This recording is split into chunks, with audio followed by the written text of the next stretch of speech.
গল্পে কথায় বন্ধিতে আবারও তোমায় স্বাগত। আজকে যে ছোট গল্পটি আমি পড়ে শোনাব সেটির নাম অজানিত। লিখেছেন আশাপূর্ণা দেবী।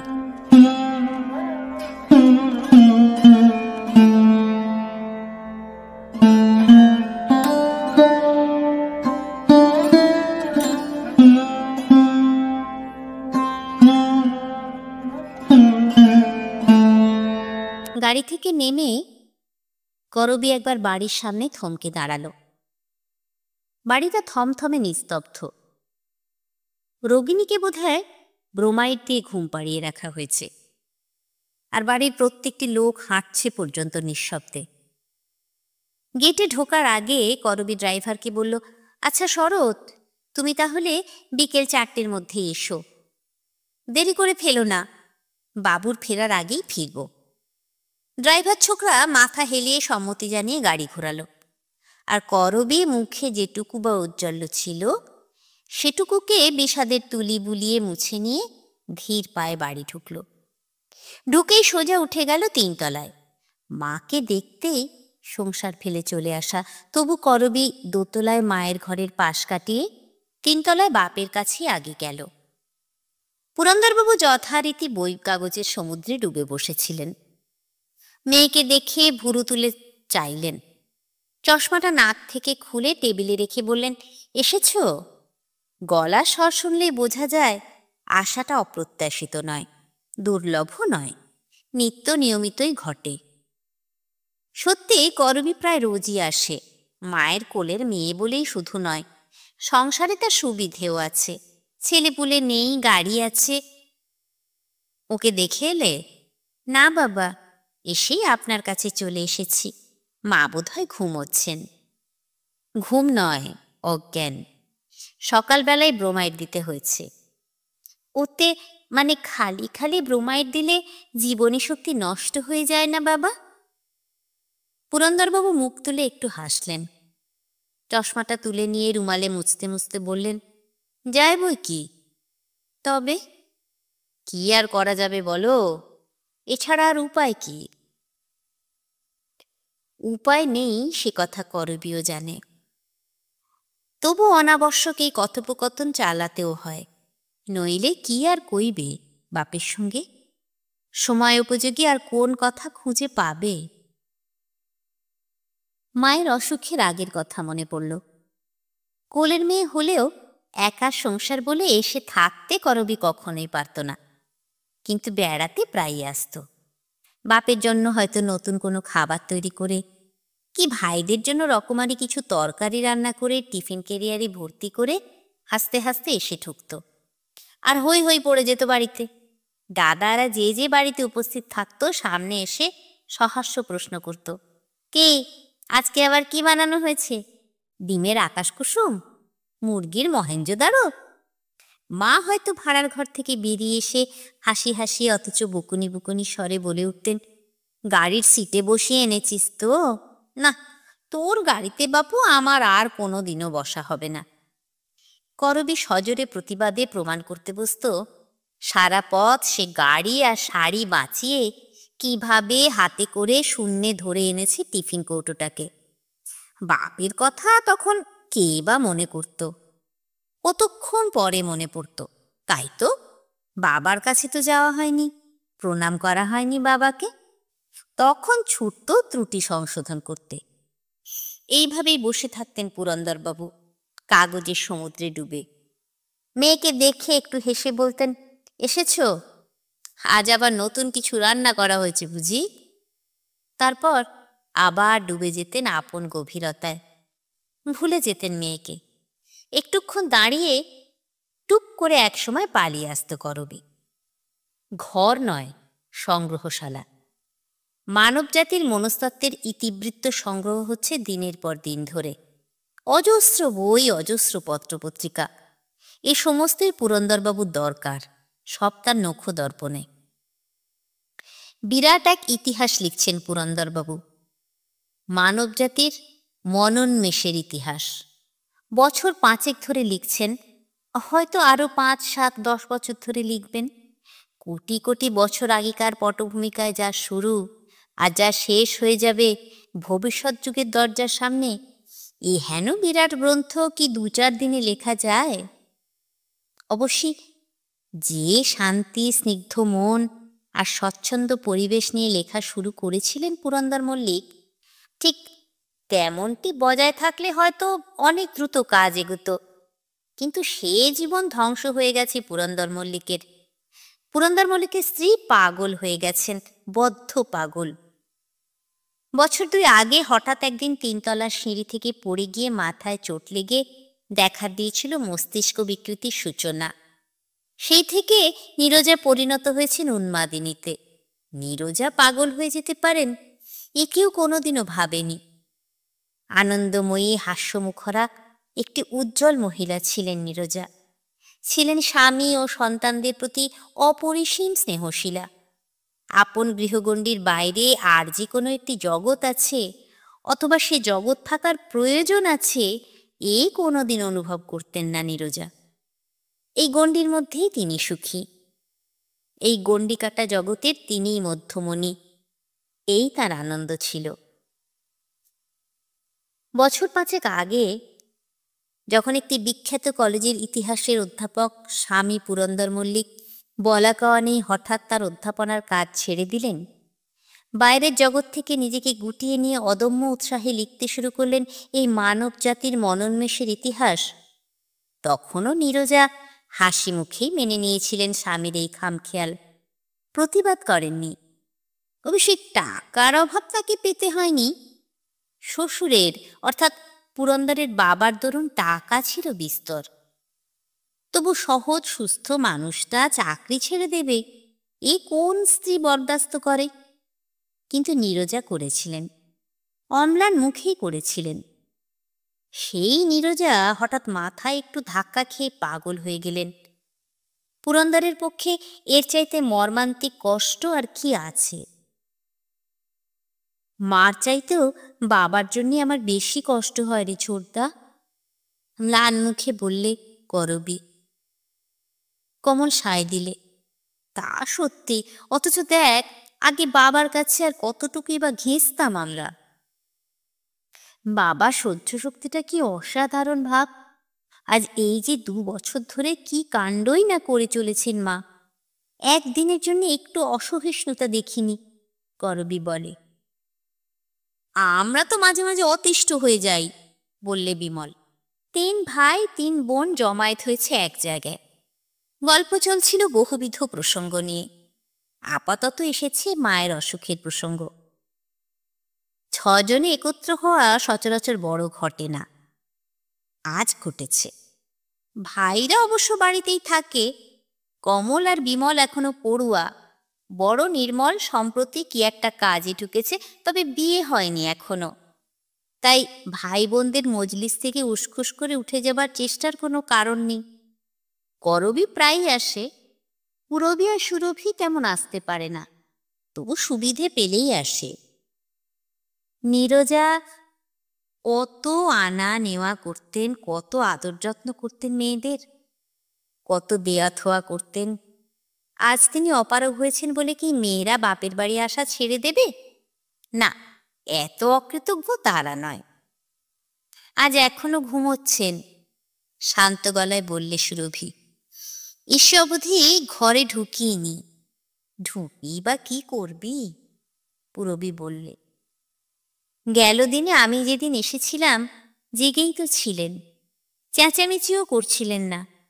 খোকাটাকে সামনে নিয়ে গেলাম, কত করে বোঝাতে চেষ্টা করলাম, মা এই তোমার সেই টুটুল সোনা, একবার ওকে দেখো, কোলে নাও না একটু। গ্রাহ্যই করলেন না, হাত নেড়ে বুঝিয়ে দিলেন নিয়ে চলে যাও। অথচ আমার টুটুলকে কি ভালোই বাসতেন। এই এক স্বভাব পুরবীর, কেবল নিজের ছেলে মেয়েদের এগিয়ে দিতে চেষ্টা করবে মায়ের কাছে। যদিও তার এই চেষ্টাকে এরা কেউ সমর্থন করে না, তবু এখন আর কেউ প্রতিবাদ করে উঠল না। গতদিনের কথা, সে নিয়ে আর কথা বাড়িয়ে লাভ কি? এখন সকলেরই মন বিষণ্ণ ব্যথাতুর। মায়ের জ্ঞান শূন্যতা তো পীড়াদায়ক বটেই, আরও পীড়াদায়ক নীরজার বিকৃত চিন্তার বিকৃতির প্রকাশটা। চিরদিনের ভক্তিমতী নীরজার আজ স্বামীর প্রতি কি অদ্ভুত মনোভাবই গড়ে উঠেছে। আশ্চর্য! তার ধারণা তার অসুখের জন্য পুরন্দরই দায়ী, তাই বিজাতীয় এক আক্রোশ তার পুরন্দরের উপর। ডাক্তার অবশ্য বলেন এটাই স্বাভাবিক। অস্বাভাবিক মস্তিষ্কের স্বভাবই এই সবচেয়ে প্রিয়জনকেই সন্দেহ করা, সব থেকে আপন ব্যক্তির ওপরেই আক্রোশ পরায়ণ হয়ে ওঠা। কিন্তু ডাক্তারদের এই থিওরি পুরন্দরের ছেলে মেয়েকে প্রবোধ দিতে পারে না। তারা তবুও ভাবে মায়ের এটা অন্যায় আর নিষ্ঠুর অবিচার। ভাবে যতই পাগল হন তবু তো মানুষ, কি করে ভুলবেন পুরন্দরের স্নেহ, প্রেম, দরদ? তারা তো জানে, তারা তো সবই জানে। তাই সবাই মিলে যখন আলোচনা করে এ নিয়ে, তখন বাপের দুঃখ ভেবেই মন তাদের বেশি ব্যথাতুর হয়ে ওঠে। অবশ্যই মায়ের এই দুঃখবহ অবস্থা কি তাদের মনকে ক্লিষ্ট করে না? করে, খুবই করে। কিন্তু একটা চৈতন্যহীন জীবের ওপর, যার সঙ্গে মনের আদান প্রদান করা যাচ্ছে না, তার ওপর কতক্ষণ সহানুভূতি রাখা যায়? অনেক সময়ই তাই রাগ আসে মায়ের ওপর, আর শ্রদ্ধায় মন অবনত হয়ে আসে বাপের প্রতি। কতক্ষণ এরকম আচ্ছন্ন হয়ে থাকবে? প্রশ্ন করল সুরভি। সে আসে সবচেয়ে কম, তাই সবচেয়ে অনবহিত। নির্মল বলল, সকাল 7টায় দেওয়া হয়েছে, এই খানিক পরেই আবার চেঁচাতে শুরু করবেন। এখন তার ওষুধ খাওয়ানো যায় না। না, ওই জোর করে ফুঁড়ে দেয়া যায়? সহজে কি আর দেয়া যায়? নির্মল হাসে। চিহ্ন থেকে যায়। এই দেখ না। বাহুমূলে ছোট্ট একটা ছড়ের দাগ দেখায় নির্মল। কি সর্বনাশ দাদা!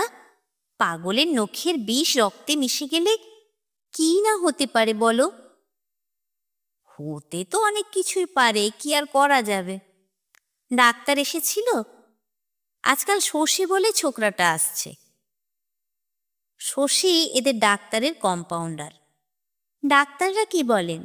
বলেন তো এরকম কেস সারে। বংশে যখন কোনো হিস্ট্রি নেই, চোট লেগে ব্রেনটা হয়ে গেছে, তখন সারার আশা ছাড়া যায় না। কিন্তু এভাবে অনবরত ঘুম পাড়িয়ে রাখলে জীবনী শক্তি কমে যাবে না? অরবি আর একবার তার সন্দেহ ব্যক্ত করে।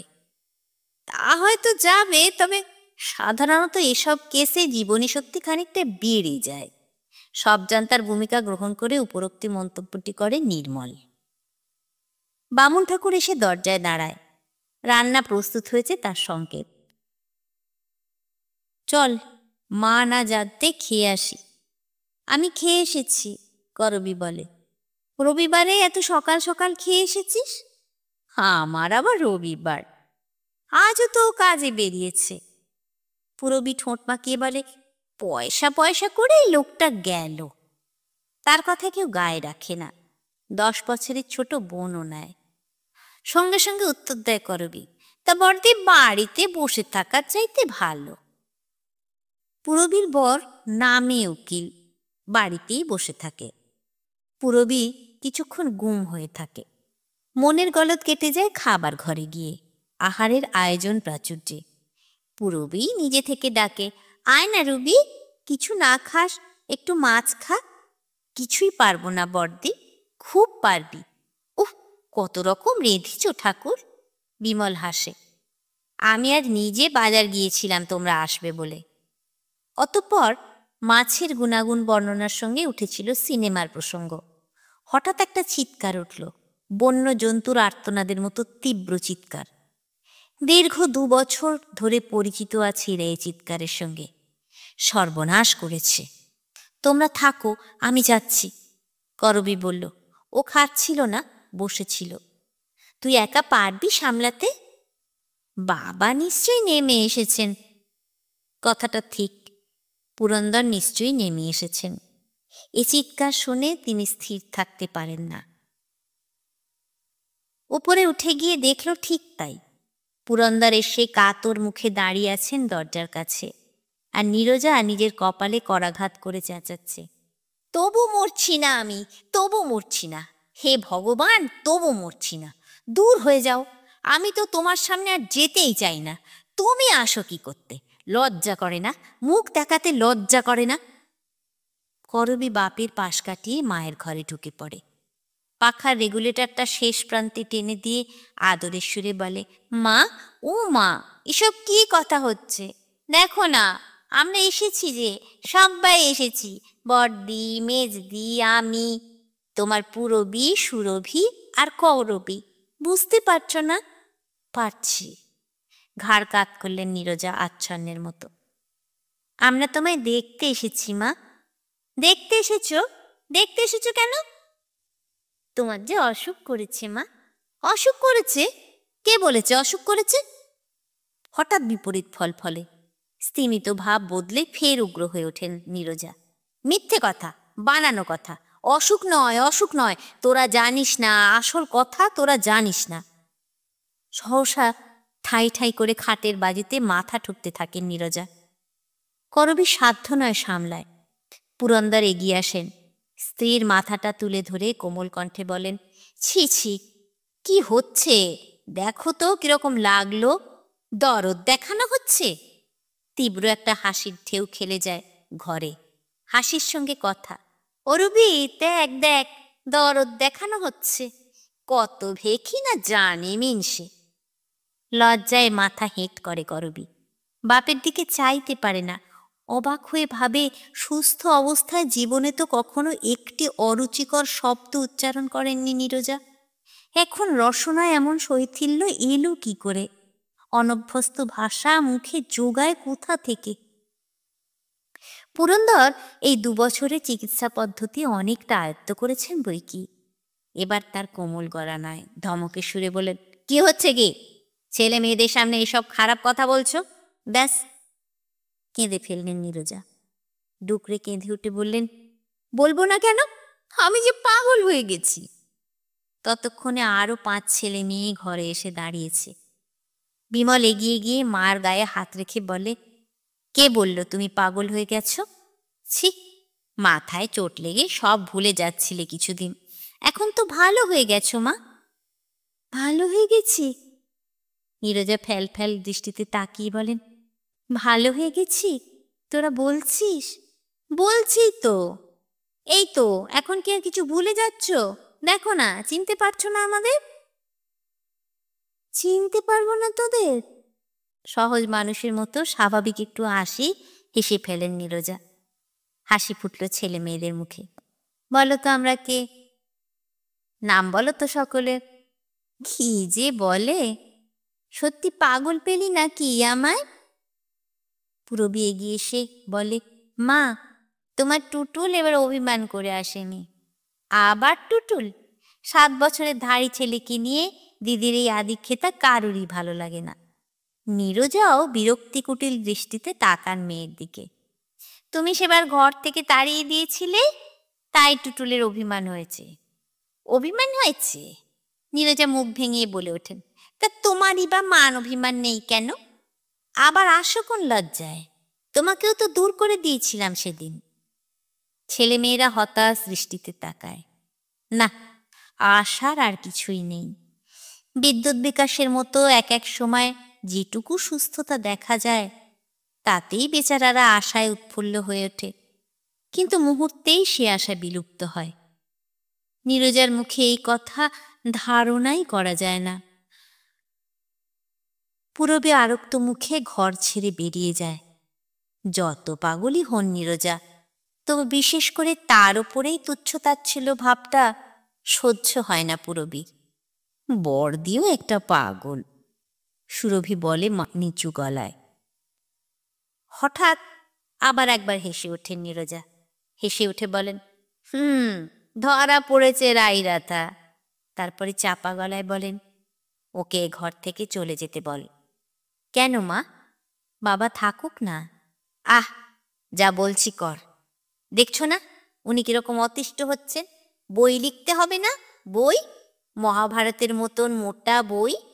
মানুষের রোগ অসুখ দেখবার সময় আছে? দূর করে দে, দূর করে দে। করবী বাবার মুখের দিকে তাকায়। মুখ দেখতে পায় না। জানলা দিয়ে আকাশের দিকে তাকিয়ে আছেন পুরন্দর। মমতায় মনটা ভরে যায় করবীর। ভাবে বড়দি এতটুকু কথার এদিক ওদিকে ঘর ছেড়ে বেরিয়ে গেল। আমরাও অনেক সময় কত অসহিষ্ণু হয়ে উঠি, আর বাবা কি সহ্যটাই করে, তবু গেল না, তবু দাঁড়িয়ে রইল। উত্তেজিত হয়ে উঠেছেন নীরজা। নির্মল বাবাকে চোখের ইশারা করে। ধীরে ধীরে বেরিয়ে যান পুরন্দর, কেমন একটা স্খলিত ভঙ্গিতে। করবী মায়ের প্রাণে করুণা সঞ্চারের আশায় বিষণ্ণ গলায় বলে, বাবাকে এমন করো কেন মা? কেন করি? নীরজা সহসা উঠে বসেন, বলেন, বলবো, তোকেই বলবো। এদের সব চলে যেতে বল, শুধু তুই থাক একা। তুই আমার বড় ভালো মেয়ে, যা তোরা সবাই পালা দেখি একটু। নীরজার এই ভঙ্গি ওদের সকলেরই অতি পরিচিত। এক এক সময় এক একজনকে ভালো মনে হয় নীরজার, অন্তরঙ্গ মনে হয়, তখন শুধু তার কাছেই আসল কথা বলতে বসেন। নীরজার আসল কথাও এদের মুখস্থ। চুপি চুপি নীরজা এই কথাই বোঝাতে চেষ্টা করেন, পাগল নীরজা হয়নি, আসলে পাগল হয়ে গেছেন পুরন্দর। নীরজাকে শুধু সকলে মিলে পাগল বানিয়ে রেখেছে। তারপর কাকুতি মিনতি করতে থাকেন, ডাক্তারের হাত ছাড়িয়ে আর এ বাড়ির গণ্ডি ছাড়িয়ে নীরজাকে কোথাও সরিয়ে নিয়ে যেতে, দূর কোন বিদেশে, অন্তত এই বাড়ি ছাড়া আর কোথাও। প্রতিশ্রুতি চাইবেন, কিন্তু যদি দেখেন ছেলে ভুলোনোর মতো আচ্ছা নিয়ে যাব বলে স্তোক দেয়া হচ্ছে থাকে,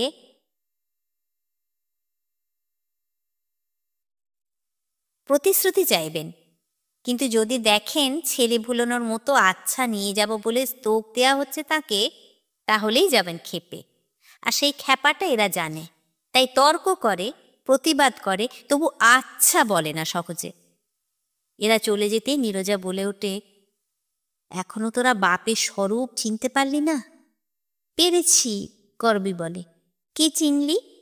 খুব ভালো। তাহলে ছাই চিনেছিস?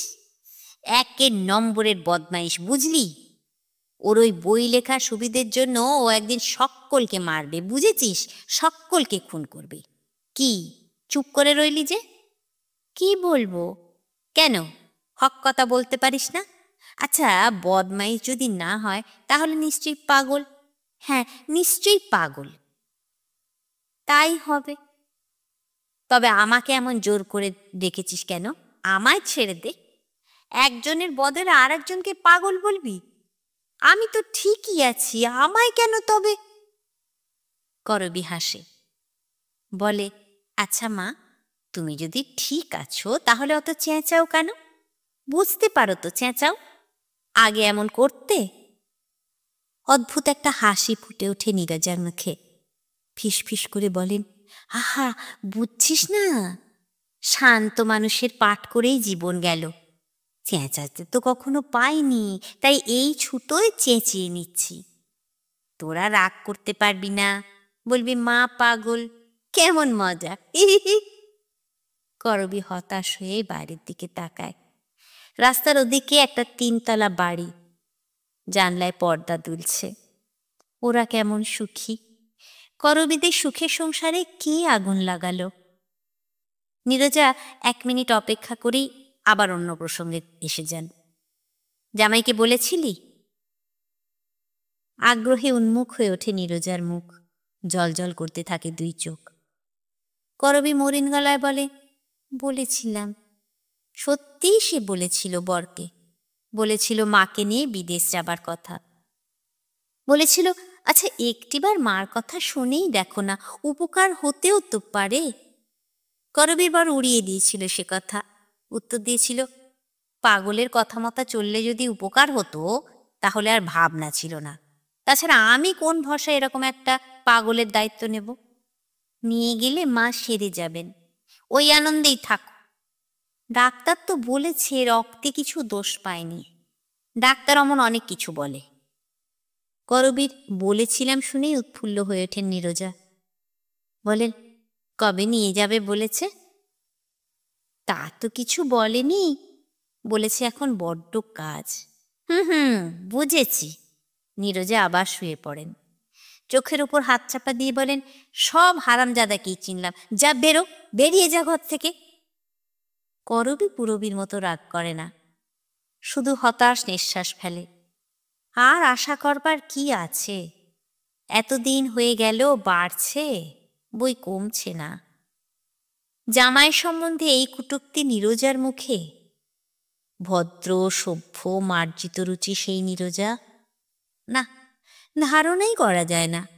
নীরজা অবশ্য নিজের কাজের কৈফিয়ত দেন। কোনো একজনকে ডেকে হেসে হেসে ভারী যেন একটা কৌতুককর কথা এইভাবে চোখ টিপে টিপে বলেন, যাকে যা বলার ইচ্ছে ছিল এই বেলা বলে নিচ্ছি, বুঝলি না?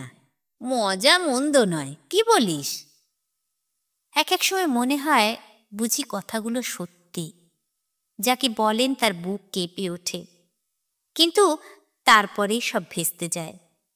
হয়তো হি হি করে হেসে ওঠেন নীরজা, নয়তোবা ডুকরে কেঁদে ওঠেন। সেই নীরজা, স্বামীতে ভক্তিমতী, সন্তান স্নেহবতী, নম্র স্বভাবা নীরজা।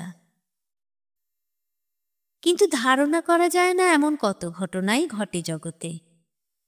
কে জানতো পুরন্দর মল্লিকের বাড়ি এমন ঘটনা ঘটবে? শুধু ডাক্তারই বাড়ি ভর্তি হয়ে উঠবে তা নয়, ডাক্তারের সঙ্গে আসবে পুলিশ। পাগলে আত্মহত্যা করে? করে বই কি। ডাক্তার বলে নিশ্চয়ই করে, পাগলেই তো করে।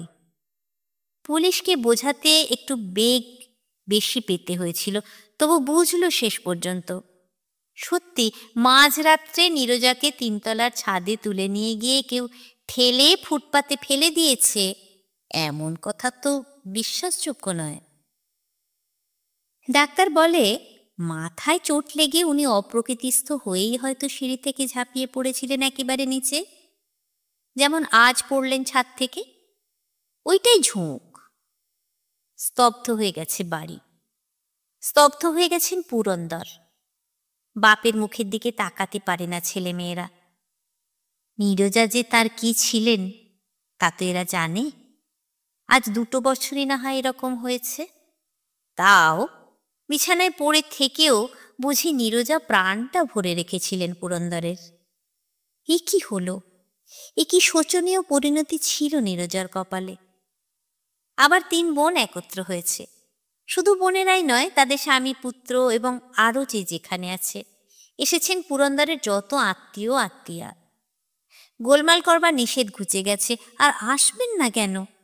পাগলিনী নীরজার পারলৌকিক কাজ কিভাবে হবে সেটা জানবার কৌতূহলকে তারা ঠেকাবেন কি করে? কিন্তু পুরন্দর যে মোটেই নিচে নামছেন না। বারণ করে দিয়েছেন সকলকে, কেউ যেন তাকে বিরক্ত না করে। অনবরত লিখে চলেছেন পাতার পর পাতা মানব জাতির আদিম ইতিহাস, যে যুগে মানুষ আর পশুতে প্রকৃতিগত কোনো পার্থক্য ছিল না। লিখছেন, প্রামাণ্য পুঁথি উল্টোচ্ছেন, খাতাপত্র খুঁজে না পেলে তছনছ করে ফেলছেন, আবার আবার ডুবে যাচ্ছেন কাগজের সমুদ্রে। এখনো আলো জ্বলছে বাবার ঘরে। দাদার দরজায় টোকা দিয়ে বলল করবি। নির্মল ঘড়ির দিকে তাকিয়ে দেখল রাত 3টে। বাবাকেও কি আমরা হারাবো দাদা? কি করব বল? বারণ করে দিয়েছেন। বাবার বারণটা কি তার প্রাণের চাইতে বড় হলো দাদা? আজ 3 বেলা খাননি, তুমি জোর করে বলো গে খেতে ঘুমোতে। আমি? নির্মল কেমন অসহায়ের মতো বলে, আমার সাহস হচ্ছে না। মা গিয়ে অবধি বাবার সঙ্গে কথা কইতে পারিনি আমি। সে তো কেউই পাচ্ছি না, তবু বাঁচাতে তো হবে বাবাকে, কিছু না কিছু খাওয়াতে হবেই। সেই তো ভাবছি, তুমি না পারো আমিই যাচ্ছি। তাই বরং যা, দেখ যদি তোর কথায় কিছু খান। 2টো সন্দেশ আর 1 গ্লাস জল নিয়ে উঠে যায় করবি। কতক্ষণ কতক্ষণ হলো ওপরে উঠে গিয়েছিল করবি? কয়েক মিনিট না কয়েক যুগ? হঠাৎ কি ভূমিকম্প হলো, যে ভূমিকম্পে বাড়ির ভিত নড়ে ওঠে? হ্যাঁ, ভয়ঙ্কর একটা গর্জন শোনা গেল, তার সঙ্গে থালা বাসন পড়ার একটা ঝনঝন শব্দ। এই আওয়াজে সবাই উঠে এসেছে বিছানা থেকে। বোকার মতো এ ওর মুখের দিকে তাকাচ্ছে। কারোর যে কিছু করণীয় আছে তার মনে পড়ছে না। মাঝরাতে উঠে এই দৃশ্য দেখতে হবে এ কথা কে ভেবেছিল? কে ভেবেছিল ঠিক তেমনি করে সিঁড়ির একেবারে শেষ ধাপে তালগোল পাকিয়ে পড়ে থাকবে করবী, যেমন করে নীরজা পড়েছিলেন 2 বছর আগে রাত 2টোর সময়। তফাতের মধ্যে সেদিন পুরন্দরও সঙ্গে সঙ্গে ছুটে এসেছিলেন 3তলা থেকে, উদ্ভ্রান্তের মতো তাকিয়ে দেখেছিলেন নীরজার তালগোল পাকানো দেহটার দিকে। আজ তিনি নেমে আসেননি। সিঁড়ির মাথায় দাঁড়িয়ে গর্জন করছেন, সহ্য করব না, কিছুতেই সহ্য করব না। আমার কাজে ব্যাঘাত আমি সহ্য করব না। যে বাধা দিতে আসবে তাকে ফুটবলের মতো সুট করে টুটি টিপে ধরে রাস্তায় চড়ে ফেলে দেব। শিকড় শুদ্ধ উবড়ে ফেলে দিয়েছি, তবু ভিড় বাড়াচ্ছে। সহ্য করব না, বেশি দিন সহ্য করব না। মায়া, মমতা, দরদ বুজরুকিরা জায়গা পায়নি, সব বাজে, বোগাস।